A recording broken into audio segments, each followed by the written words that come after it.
So thank you, Svenja, for your kind words, and thank you everyone for being here tonight. I see some faces I have even seen 2 days ago. Great, big fans apparently around us. Yeah, I'm very excited to stage this very special event, and I assume most of you have seen LuYang's exhibition downstairs, which is so special because it is really centered and focused on her digital reincarnation DOKU. And this is what we will talk about later. It's centered around the video and her first narrative video piece, DOKU the Self, which had its premiere at the Biennial in Venice last year.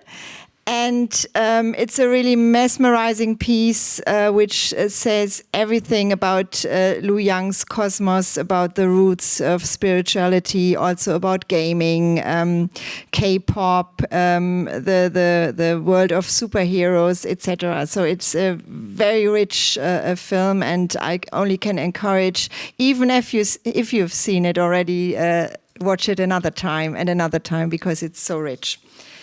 LuYang was born in Shanghai and is now Tokyo-based. He finished his studies in 2010 with a Master of Arts in New Media from the Chinese Academy of Art in Guangzhou, and he has had great success in the last 2 years, especially after COVID or within the COVID time, when he concentrated so much on creating this DOKU figure and this whole DOKU cosm. And he had exhibitions in Aarhus, in Erlangen, in London. And only last week, when we met for the first time, he opened a big show in Basel, at Kunstpalais Basel, and I can only recommend to also go there. Coming to our guests, as Svenja also mentioned briefly, we have two guests here with completely different backgrounds. And first, ladies first, Jibei. Jibei is a curator and producer focused on contemporary art and cross-cultural exchange. Bei graduated from Sichuan. I hope I pronounce it correctly, sorry. Thank you.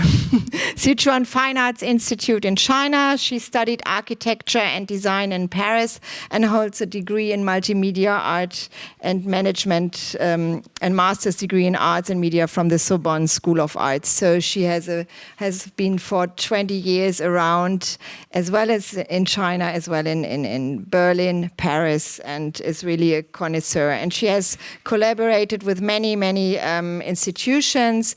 Just to name a few initiatives, she was involved in biennials in Venice, Lyon, Istanbul, as well as the Guangzhou Triennial.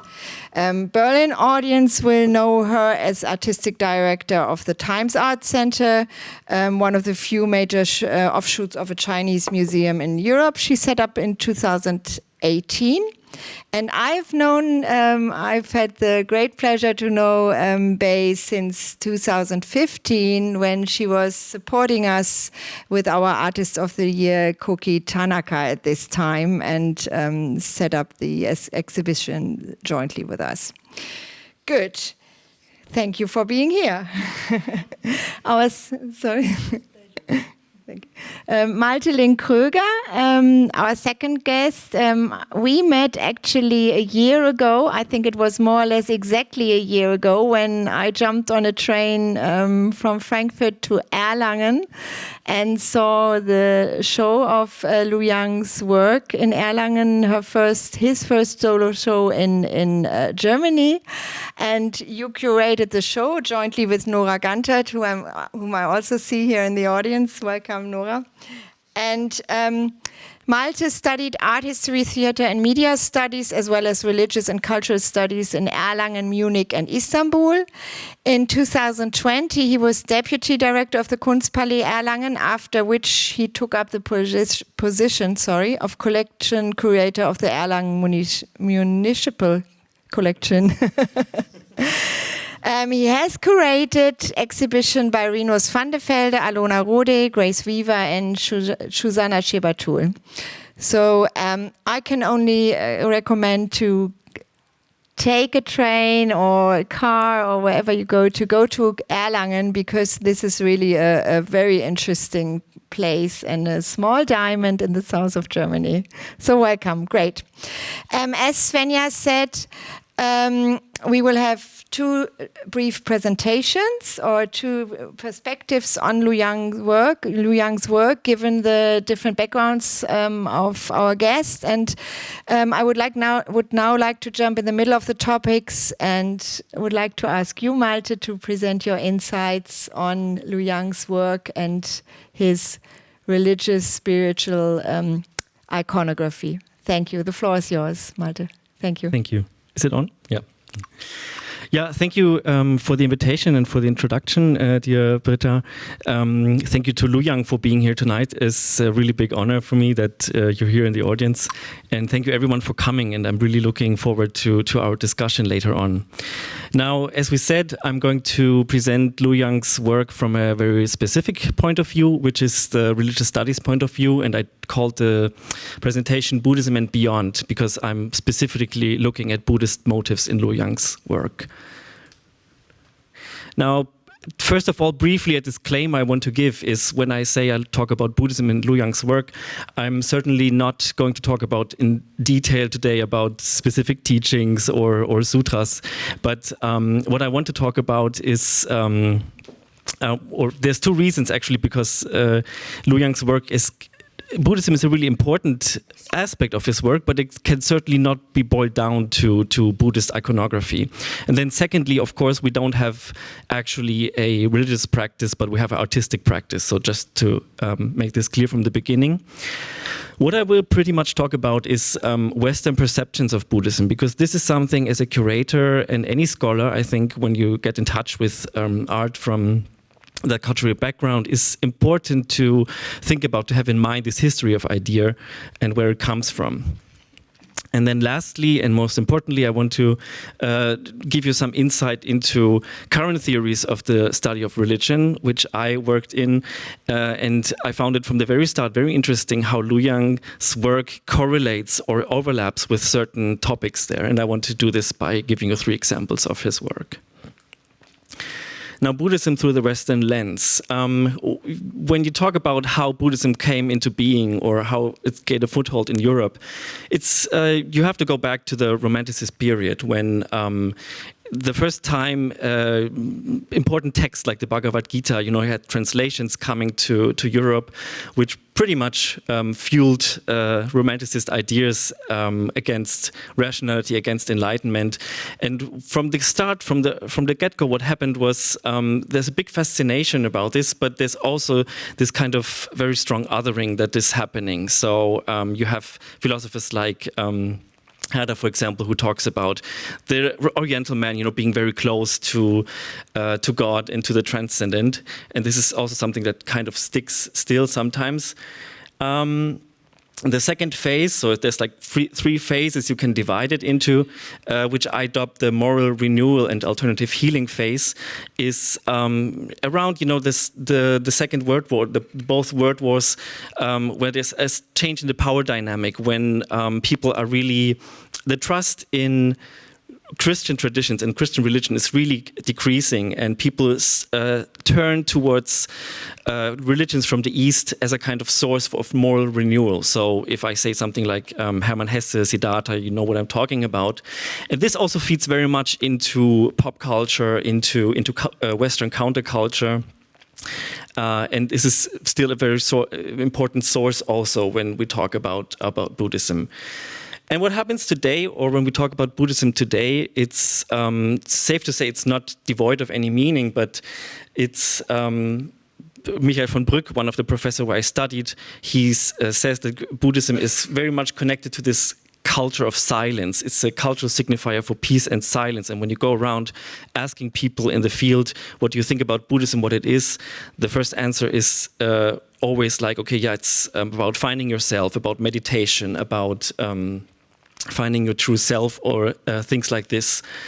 And this is also a very important aspect about how it is marketed. So, for example, when you go into something like a hardware store today, you see reclining Buddhas, you see all this imagery, which is actually a very strange idea to put religious idols like that.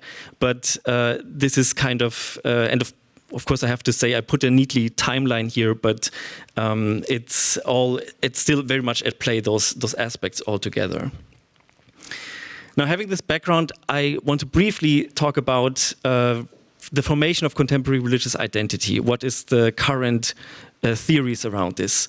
Now, I talked about how religion is marketed. Actually, in religious studies, what we do is we don't look out so much to describe what religious experience is, but it's a very, where the tradition where I come from, the research is very informed by sociology. So we look at certain structures like neoliberal capitalism and consumer cultures, which is a global phenomenon, and it also shapes our religious behavior across cultures and countries. So when we talk about LuYang, coming from China, a Chinese artist, it's safe to say that consumer culture, capitalism, although it's by name a communist country, is very much can be compared to our social environment. And what that means for the religious field, I really like this term of the religious marketplace, because religion nowadays is very much offering customized spiritual products, you can say. So religious identities today, you can be a Catholic, but you can also do Buddhist meditation. You can also go to the yoga retreat and nobody would think anything about it. So religious identities become very hybrid, very cosmopolitan, and very independent, which is very important. So you become, the agency of the individual is much, much higher today. And the second and last theoretic point I want to introduce is reflexive modernity, again coming from the field of sociology, is a term to describe what happens, after the Industrial Revolution. It's a second wave, where the individual becomes even more less bound by social groups and institutions. And again, it's about your own, you form your own religious identity. So the individual construction of the religious self, it also becomes the norm. So again, back to our Catholic example, the Pope might say one thing, but you yourself, your goal is to achieve spiritual authorship and self-fulfillment. So the self-fulfillment is at the end, when you look into religious field, any self-help guide, any books, it's very often the goal that is seeked out. So with this background, I want to now go to the examples. And I have brought you 3 works. The first one is Electromagnetic Brainology, LuYang's work from 2018. And so this was, for me, I would say, the initial moment where I thought, okay, wow, these ideas are really at play here. And there are 4 deities, so 4 gods. So you have the religious aspect already quite from the outset. And I want to draw your attention to the characters in the middle. So the right-hand side, the female figure with the long hair, and she has this necklace, and she has the tongue sticking out. And then on the left-hand side to her is this male figure with this brain in the abdominal cavity. And I saw this work, and I was really blown away, because I thought, like, okay, this really pretty much rings a bell. And so here I brought you on the right-hand side again an illustration of the goddess Kali. Some of you may be familiar with her. It's a Hindu goddess from the Hindu pantheon, and it's precisely this iconography. So she's depicted with a necklace of human skulls. It's oftentimes can be a bit gory. She has the dagger in her hand, the tongue and the skin color and everything. And LuYang draws very much from this aesthetic, almost like one-to-one. And then, but at the same time, on the left-hand side is a figure that maybe not all of you are familiar, but for me, it pretty much rings a bell. I found it interesting because it's a show I grew up with, actually. It's Teenage Mutant Hero Turtles. And it's the evil character, it's a villain. So it's this brain without a body that has this bionic body to walk around. And again, to go back, when I talked about this hybridity, this, going around and almost like shopping, religions. It's a very interesting aspect how LuYang's work this also is at play, and but the work that comes out of it is very convincing, I think. So it's not in no sense awkward. It's a real it really comes well together. The second work I want to briefly talk about is The Great Adventure of Material World. It's a work that exists in two forms. So there's a film and there's also a computer game, and this is how we showed it in our exhibition in Kunstpalais, where we also presented it. This work is basically the storyline is like a computer game. So you have a main character, which is the Material World Knight, is this male figure there, who has to go through 8 different levels, and like in a computer game, he has to do certain tasks. So, for example, he has to collect the weapon, which is this greed weapon he has in his hand. It's actually a tantric Buddhist object, and his task is to. He's living in a material world, and he has to like fight enemies, and in the end also destroy his own ego. So on this pop cultural surface, you don't maybe see it at first glance, but there's a lot of Buddhist content in it. So it's actually like really hardcore, deeply Buddhist content coming from the Heart Sutra, which I will not go into detail. But again, to go back when, because you might have some, prefixed ideas about Buddhism, it's really breaking those cliches. So it's not at all silent. It's very colorful. There's motion, there's action. So I found it very interesting to see how LuYang plays with those aesthetics. And lastly, the most important work also for the exhibition here, maybe you've seen it already, is of course DOKU, is LuYang's digital reincarnation since 2020. This again is how it was presented in Erlangen, which was before the DOKU, the self film, was done, and the individual characters are dancing in their own televisions. This is, I would always say, it's like a more like, how can I say, I'm lacking the English word, a new development of the Material World Knight. And the main difference is that now it's LuYang's personality, or his face is inside this work. It's really like in the traditional art historian sense, also a self-portrait. And LuYang, who was here on Monday, might remember, says it's for him important to kind of disappear behind this work, or like be out of the picture, and DOKU is going to the forefront. But I would say it really goes both ways, because the self is very much coming onto the stage. And this is the last aspect I would like to share with you, because I think it's fascinating when we think of something in the broader context of our media environment, of social media, where it's, again, also in the religious field, this idea of fulfilling yourself, creating yourself. At the first glance on the surface, it might seem very similar, but LuYang is proposing actually the opposite with this character. So there's a really powerful scene in the movie when you watch it, where the DOKU character is walking towards this wheel of life, which comes from Tibetan Buddhism, and this symbol turns into a roulette game, and he's standing there, and again he has this controller in his hand, and he's like flipping through different reincarnations he could take, but he rejects it. He throws the controller away, and then he transcends into the sky and dissolves. So this is a really, really different perspective on individuality than, for example, if you think about the whole discussion about metaverse, about something, virtual characters which are extensions of ourselves into the digital world. And now I think I'm already quite beyond my time, but I have one more slide. Okay. It's actually just a quote I brought, because it's also what I use in the text by Ulrich Beck. He's one of those sociologists where he explains this concept of reflexive modernity. And it says, modernization results in the release of individuals from ascribed class and gender identities into the freedom of biographical self-construction, achieved identity, and the imperative to choose a life of one's own. And when I read this, I thought, like, wow, at the first glance, you think it describes LuYang's work to a T, but I think there's a twist in there, because this imperative to choose a life of one's own is exactly what I think, and that would be like my question also to LuYang maybe. I think it's maybe DOKU rejects that. So how can we interpret LuYang's choice to become DOKU, and how can that be a really interesting and enriching intercultural perspective maybe also? Yeah, thank you. Great.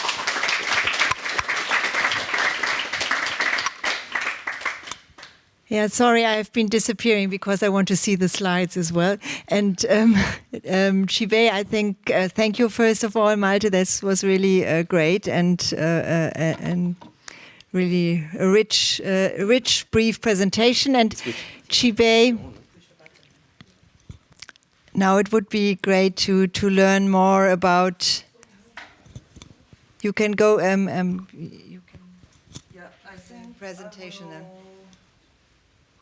Yeah, LuYang will give us some insights from her perspective on the context of LuYang in the development of some Chinese contemporary art, time-based, and she will have a few examples for works. Yes. Thank you. So, thanks everyone, and thanks Britta to bring all this audience, and thanks everyone from here. And Matt, it's great to hear your perfect speech and wonderful presentation.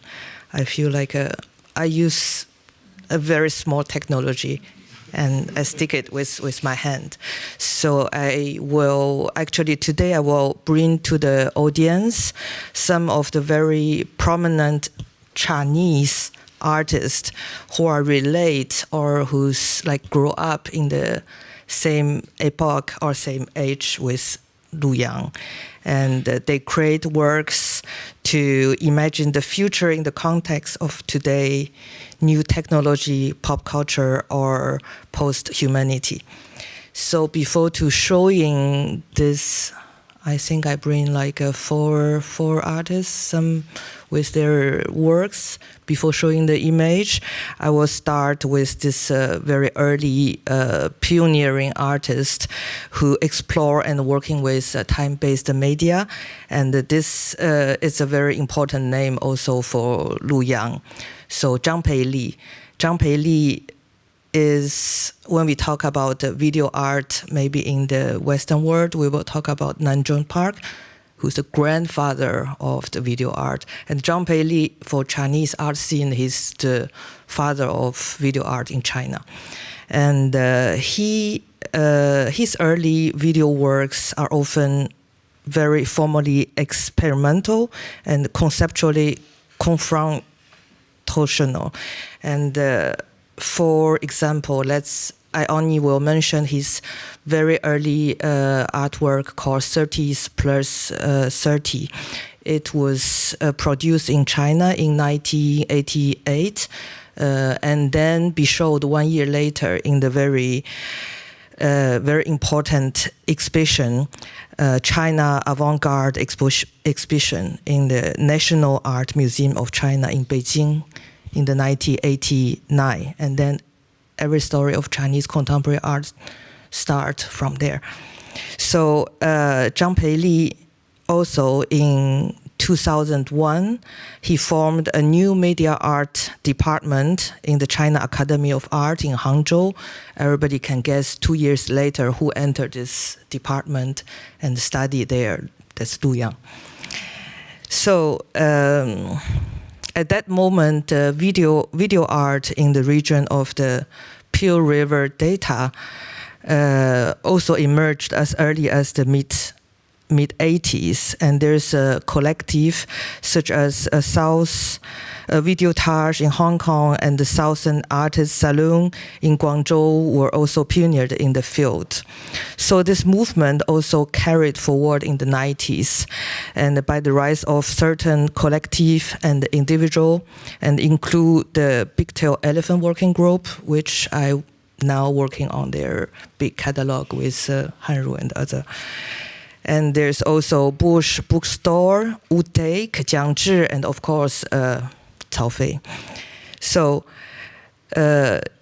I think some of the people here maybe know for the 2018 for the Times Art Center Berlin's inauguration, it was an exhibition actually I co-curated with Hou Hanru, and we present the video artworks from and about this region, this economy, special economy, and geographic region in the south of China.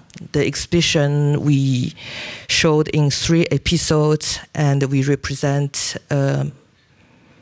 almost like 90 artwork. So among them, Huang Bing is one of the youngest generation, and in this show, and he has been creating a series of highly stylish, absurd, and erotic animation films since 2010. So, yes, thank you. That's really great. So for Huang Bing was born the same, if I can say, the same years as LuYang, but in Hong Kong. So it's a different context. It's a city which also experiencing now the power structure switch between 2 political structure. And he emerging from the underground culture scene in Hong Kong, combining a childlike sensibility with dark, fecal sexual, and sinister undertones. And he also have a great capacity for abstraction and can take whatever seems very vulgar or some sensitive subject and transform them into something very magical and very critical. So last year, with his last exhibition in the Times Art Center, which is also his solo exhibition called Earwax. So it's commissioned under the pandemic, the global pandemic context. Artists express his frustration and desire in this video movie, Crumbing Earwax 2022. And the language he used may seem simple, but it's actually a product of very deep thought. And there's always, as always, there's always a double metaphor in the way he set the wider context during the epidemic. Although he touched on some of the most sensitive topic, if any of you have time or have occasion to watching this movie, you will not miss it. But he always managed to put it into a very ironic and abstract way. So everything just moved by very fluidly. So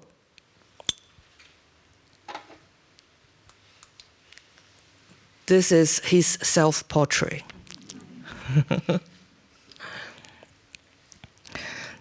Then we cannot, I don't know how many people know what this image is. Probably some of you know.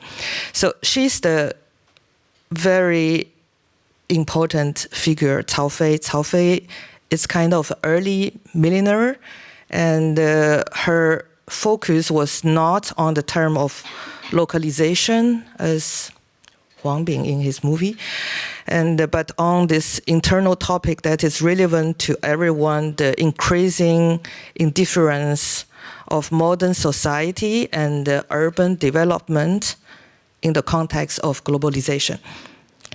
So, however, Cao Fei is more interested in how we can create a utopian environment in both the online and offline worlds.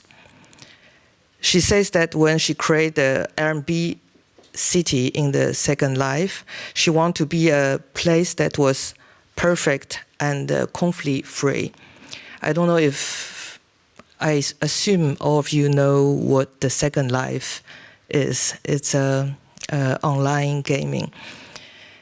And Cao Fei, then his idea is to resist everyday life by immersing oneself into this kind of very fantastic world.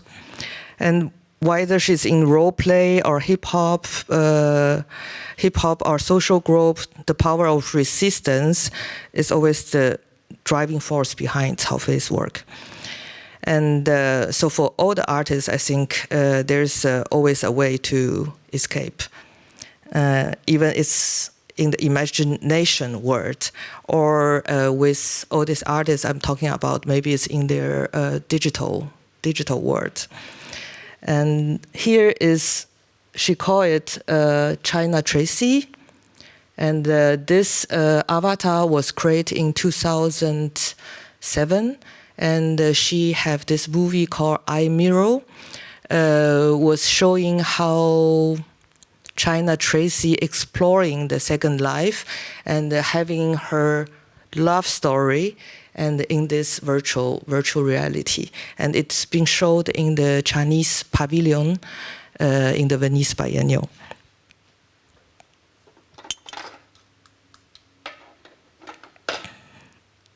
And after that, I imagined Cao Fei also quite interesting about the AI. I think the love story expand. In her another film, there's a love story between the AI and the worker.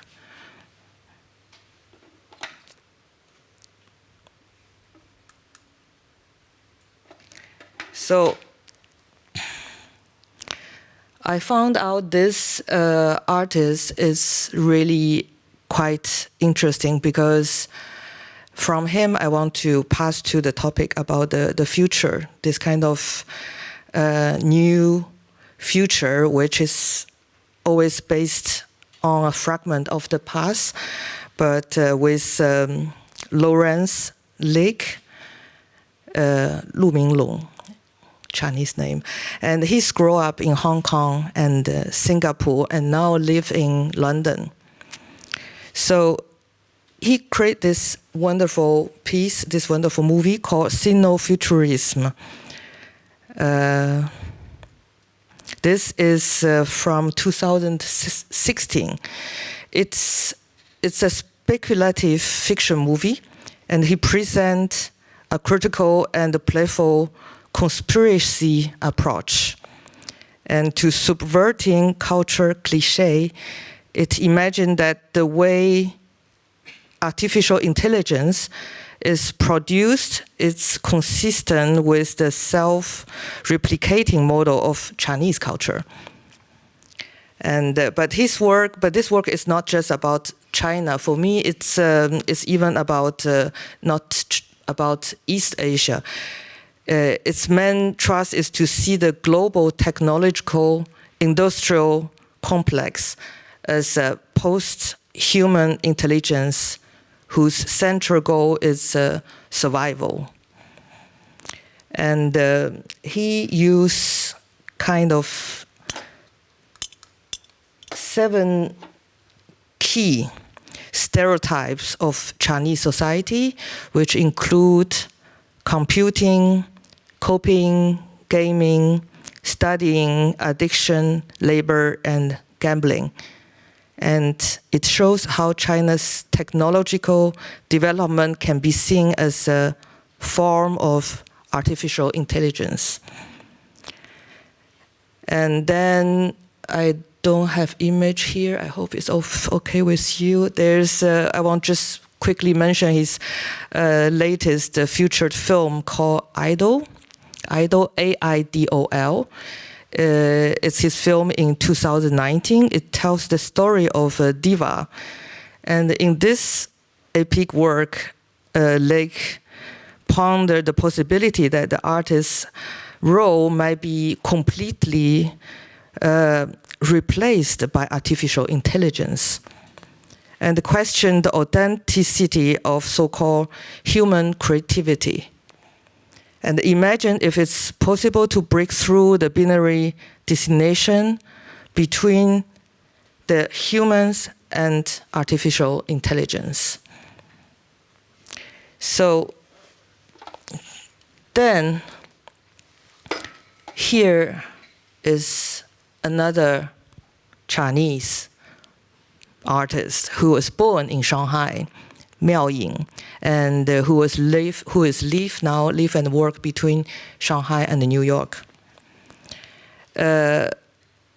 She is, as LuYang, she is one of the first generation of Chinese contemporary artists who grew up with the internet and one-child policy, and also economy reform. And the most important dual netizen of this China internet, also known as the Great Firewall, and in the same time with the World Wide Web. This two internet reality. So in this artwork, which was commissioned by M+ Museum in 2018, I think it's the first digital commission from the museum. And this is a website, and it's a playful reflection on both the World Wide Web and the heavily restrict Chinese internet, known as Chinanet. So this piece navigates those two spaces simultaneously, pitting mainstream internet users against Chinese censors by playfully instructing users to set their virtual private network VPN and to mainland China, where the popular apps that dominate the rest of the world are blocked. So she will propose to people, if you want to have a detox of this superpower company like Google, like Facebook, and you want to escape this dictative world, come to the Chinanet. You won't see them from there. So, and I was just discovered she also have very new work from last year. It's called Surplus Intelligence. And Miaoying, she co-authored a movie script with a computer.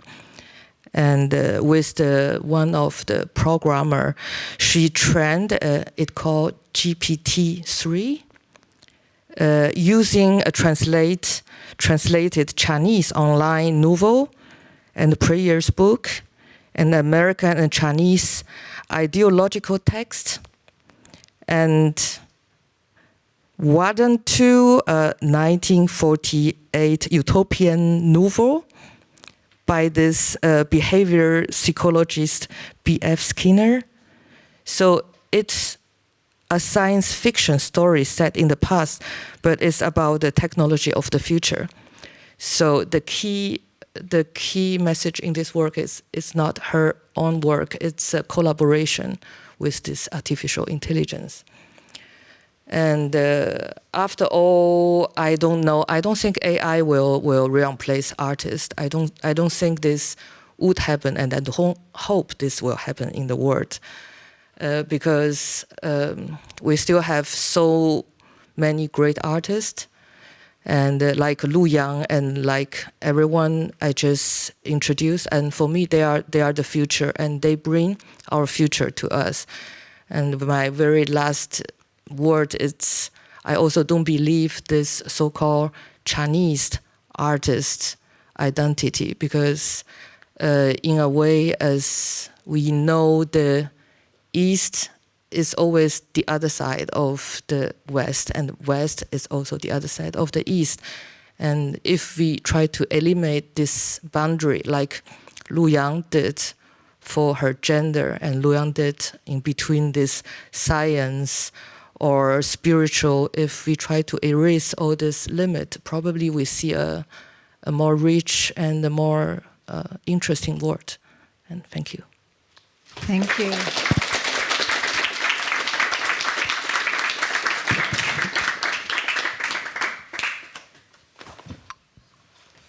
Yeah, thanks a lot to the two of you. That's a lot of food for the thoughts, I would say, and Very nice.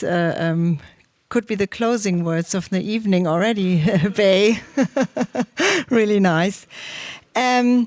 Let's start with an easy question for the two of you, or maybe not an easy question, but LuYang is so successful and probably right now the most successful Asian artist, like being named as the #1 artist by Art Asia Pacific and being named in the hit list of Monopol, whatever this means, but being number 50 and shows all over, so really very successful.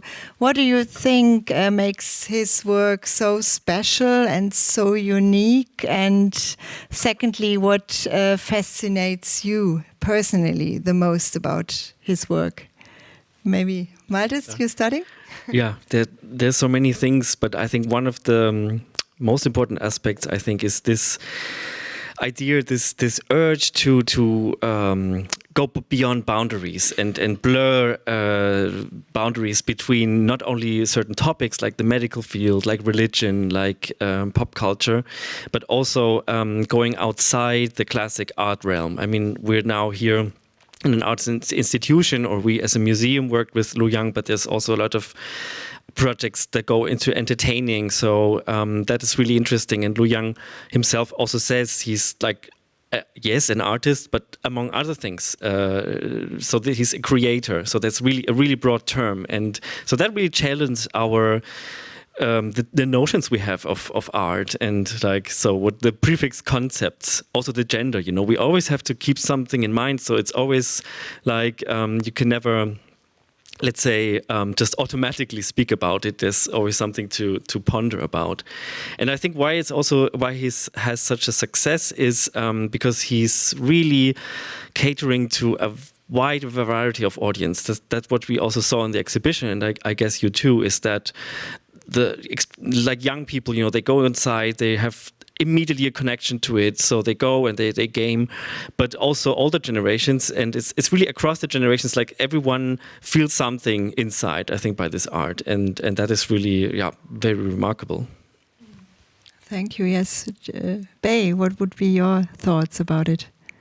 There's many thoughts, because what I saw in LuYang's work is not just a gaming inspired work. I saw a lot of thinkers through her work, and it made me think about, as you also mentioned before, the post-humanism, and also make me think about the text which published in the 1985, I think, by the American philosopher, the manifesto of the Seberg Manifesto, and within this theory, and she's talking about eliminate this boundary between a human or animal, or human with machine, or even the material or non-material world. So from LuYang's work, I saw this. I don't know if she's reading all this topic and bring it in, or just unconsciously she feel what the world is going in front of her, and she just bring in all this idea in. And also another, she make me think about the tiger in India during this colonist period, during the British colonist period, who tried to build up this university and bring in the Pan-Asia ideal utopia. It means with this Indian spirituality to mix with Chinese and Japanese visual identity. I think LuYang, she successful to achieve all this in her work, which is amazing. Yeah, I think it's the hybridity in a way, what we always come back to, which kind of brings or reaches so many audiences, and also these going beyond the borders, you know, transcending and going beyond the binary concept, which I feel also very fascinating. Thank you.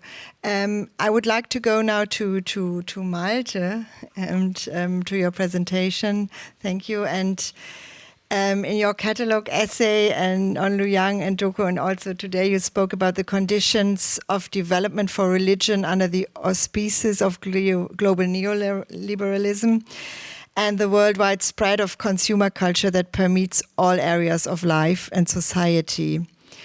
And yeah, in this context, and as you already mentioned, Western enthusiasm for Tibetan Buddhism can certainly be seen critically. And I would like to quote the cultural theorist Slavoj Žižek. He speaks of, I quote, a strange exchange between Europe and Asia that results in a Western Buddhism. Superficially, it presents itself as a tool for withdrawing from the hectic, overwhelming changes of the external world into a state of inner peace. But this is precisely also where Western Buddhism becomes something like an opium for the people, and allowing us to participate fully in this whole capitalism, this speed and dynamic, while at the same time keeping healthy, like mentally in a way. And LuYang fits into this trend in a way, and crossing the border between pop culture and spirituality. And I would like to ask you, what do you think about this criticism, especially in the relation to LuYang's work? And what spiritual aspects do you find particularly interesting in DOKU? And what can Western audiences take away from DOKU in this respect? So a bit more complicated, sorry, but I think it's really crucial. Go one by one. Yeah, I think that's really a really good question. And with all the good questions, I think it's not easy to answer. It's complicated. It's I challenge you.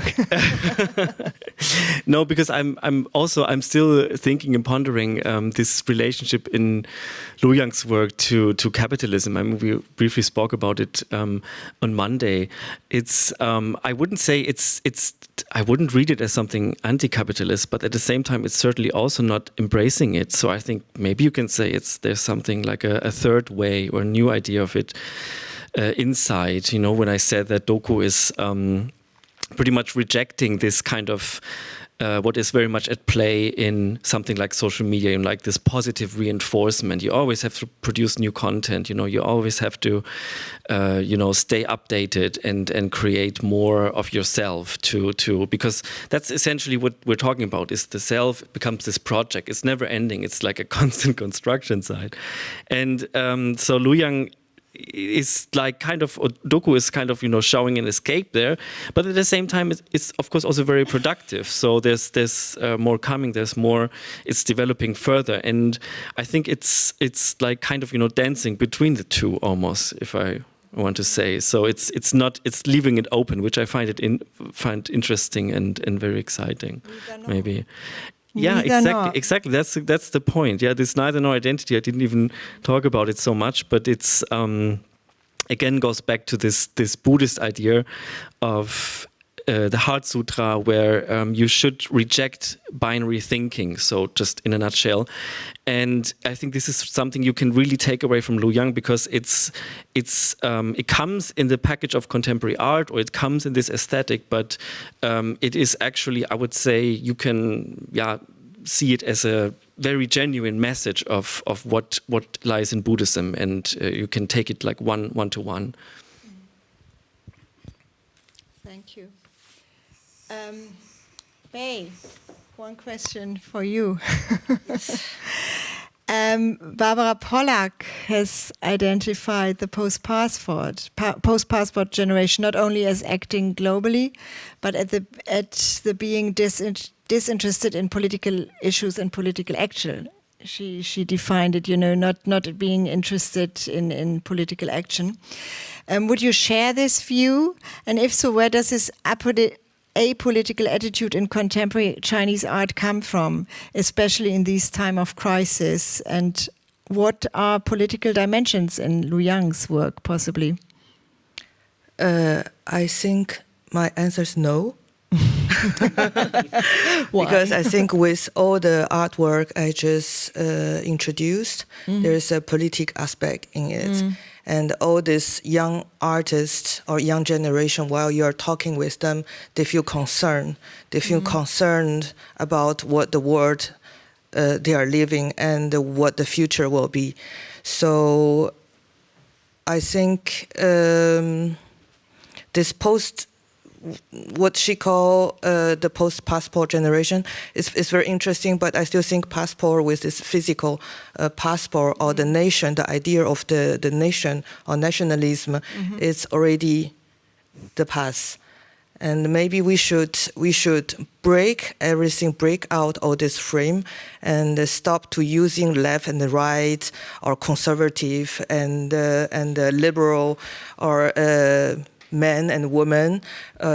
Maybe it's a moment to reflect after this post-pandemic and try to see what this new generation, where they are going and what they are interested in, and how they take all the nutritions from their world, which is somehow we are a little bit out, and we need to also enter and discuss with them and see how they want the future will be.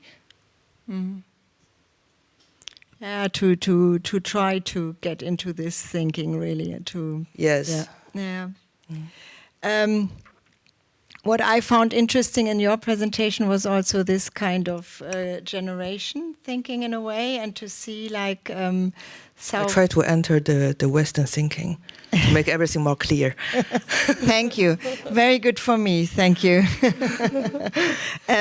No, what I found very interesting, because I know her work quite well, to see this change between Cao Fei and then LuYang, and to really kind of relate this to this generation being at the kind of the change between the move into the internet in a way. Cao Fei once told me she grew up without the internet, then the internet came and she jumped into the internet, and so she knows both worlds. And now LuYang, you have been growing up completely with the internet, and to really see there's a term for this, and for the generation of Cao Fei and even me or you, we are the internet immigrant. And for the generation as LuYang or younger, they are the internet native. We are the immigrants, and even Cao Fei is an immigrant. And even Cao Fei, I think she started, this is quite a young immigrant, so she can grow up with it. It's also very bad. Interesting to see exactly this kind of Zäsur, as we would say in German, to see it at this point. Maybe you talked about the AI aspect as well, and I talked with LuYang on Monday about this topic very briefly, which was interesting because you experimented with AI, and then you just said it's interesting, you can see how different companies develop different styles, and then you can identify which company did this AI style. And so it's maybe it's not ready yet. And maybe Malte, I didn't hear anything from you about AI. What would be your perspective on this? Do you think this is too early on, or does AI replace artists? I think you were very optimistic. I'm also quite optimistic, or in a way that it... as a tool, they have a lot of potential. I think. But not replacing the artist, right? I hope not. It's. I have to say, I unfortunately have to agree with you. So there's not a big discussion. But when you showed Lawrence Leck, it's interesting because he's the group show we have in Kunstpalais right now. I also invited him to look somehow into this perspective. But another work, Geomancer, which is the satellite, that's also like waking up and then crashing into the ocean. I think that is a really good symbol, like what he says. Like, so it's really, we're not yet there, and who knows? I mean, you see the whole debate about NFTs. It's also, there was a huge hype, and then what is it now? And I think it's, from the museum perspective, it's better to wait, not to jump on the bandwagon sometimes too early, and see, because the things need time. You know, it needs time to good things need time to grow, and it doesn't immediately show what the potential it has. Maybe. Yeah. I agree. NFT, big topic, suddenly disappeared. It will stay with us, but yeah, as you are saying, wait and see. And Bei, maybe another question to you. How do you think LuYang plays with our Western expectations, maybe? Still, I keep with these categories. I'm sorry. And I don't think LuYang play anything. I think she is herself, and she is the generation who was born with the technology. And I forgot what's the name. There's this British writer, and who's talking about all this young generation. They were born with the technology. They take everything as a nature. And for the generation who get in touch with the technology between age of 15 to age of 35, and they could learn and make a career out of it.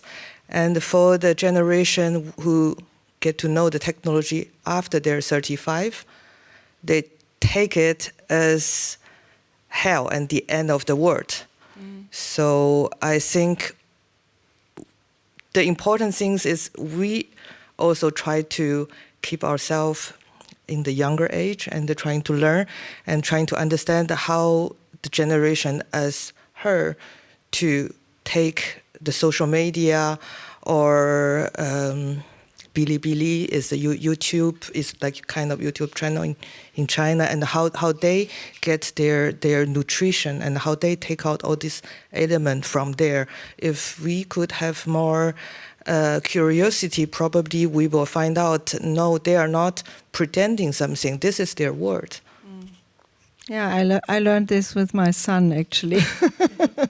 Yeah, it's the same with the gaming world. Once you understand that it has advantages as well and opportunities, it's changing. It's a changing mindset. Yeah. Maybe you have questions to each other. Something, or we can open to the public, to the audience. Is there anything you want to ask the two of them? Hello. So many thanks for bringing reflexive modernism back to my mind. I wrote about that many years ago. I have a question. We produce virtual reality, so maybe similar to video art. We even have Namjoon Paik in one of her pieces digitalized in the installation.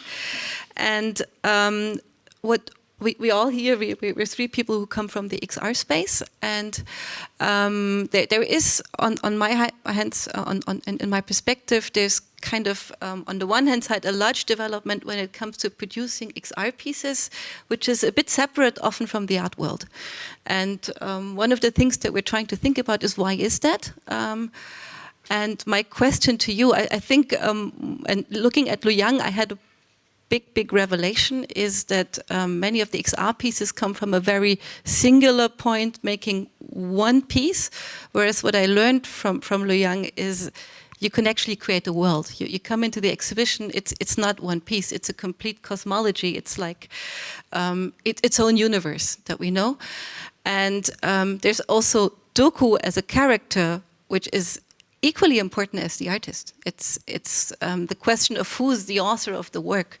And now what I would like to ask you, and that also comes into, we start creating with AI as a tool that helps us in our works, is there maybe a change? Do we come, when you look at artworks, do you still think of the one author? Because when it comes to more complex and modern produced things, often there's not one person, it's companies. We need a lot of people. We see much of the work that we've seen is produced in game engines. You need specialists for that, from technology to 3D artists. There's a variety of professions that goes into combining one word.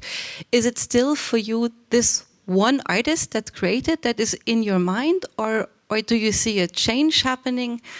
And how would you see that? Yeah. Yeah, you're right. I mean, LuYang is actually quite transparent about this. So when you go on his website, and there's a lot of, first of all, there's a lot of content already you can see online, and he's quite transparent about it. And yes, it's a huge endeavor. Every of those projects, like the BMW art journey, where he went to Southeast Asia and recorded dancers, like really traditional dancers. So the work could not come into being without those dancers, and now they're recorded in there. And I found it also very interesting that DOKU himself, like gets all these identities actually from people who are not him. And so that is really fascinating, especially in LuYang's sense. But then again, well, I think, yeah, at the end of the day, it's still like the singular names. Of course, there's this whole debate about, collectives and, going more into this direction of working in collectives. But at the end of the day, I think more often than not, you still have this one denomination, this one name to grasp something. And then maybe it becomes more like a brand, like it's, you can talk about LuYang maybe as a brand also, or other artists. So, yeah.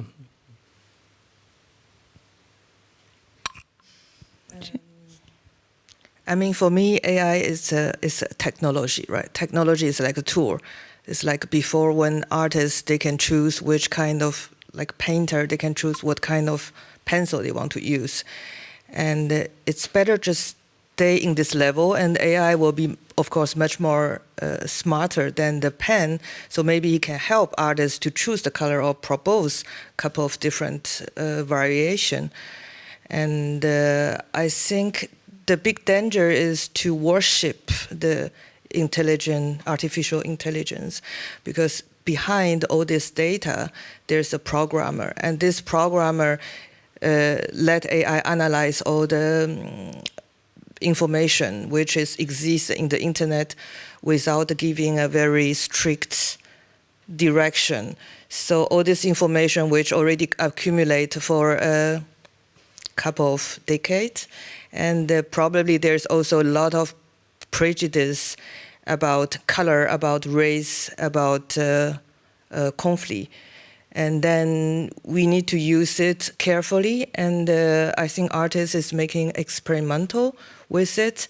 But if we want to apply AI in our real world, better test it until it's 100% safe. And maybe adding to the question in regards the artist or the author, or I think LuYang, you named yourself also as a producer in a way, but at the same time there is somebody who has the initial idea and the initial thought and creating this whole cosmos, and then you have the whole production. Of course, in the production process, I guess things are developing as well, but still for the main idea, there is still the human brain necessary, I would say. And this is, he is very transparent, as you were saying, and working with many people, which I also find, if you think about it, of course, it's very clear. It has to be like this, but then you have also a big contradiction, because you have this whole virtual experience and the virtual world, but it's based so deeply, or rooted so deeply in the material world, so to say, because you once said, I think there were about 100 people involved in this whole project of DOKU itself, the narrative film, and this is incredible. So for me, there's also a slight contradiction in this, but I would also always say it's LuYang is the artist or the producer artist developing the whole idea behind and then using the technology. This would be my answer to it. Yeah, I think the technology or whatever AI or other tool, they are just stimulating, and they are representing what's the hand or the head is behind. Yeah, and that's probably is the consciousness and the brand, as LuYang always try to show from her movie also, which is the super important force. Any further questions? feel free. I think this is always the most interesting part, or even more interesting. Okay. Thank you.